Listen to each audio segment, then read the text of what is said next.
సైదాపూర్ మండలంలోని లస్మన్నపల్లి గ్రామంలో ఆదివారం రోజున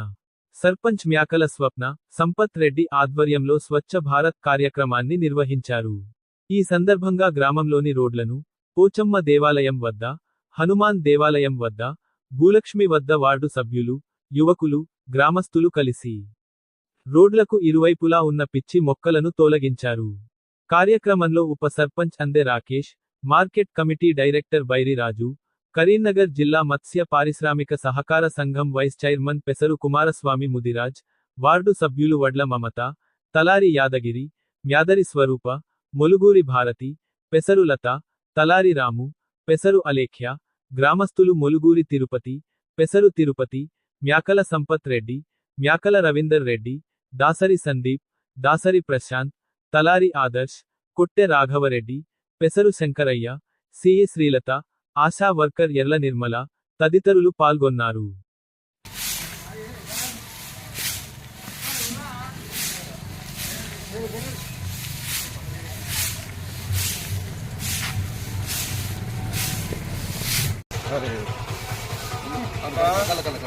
అన్నాడు కదా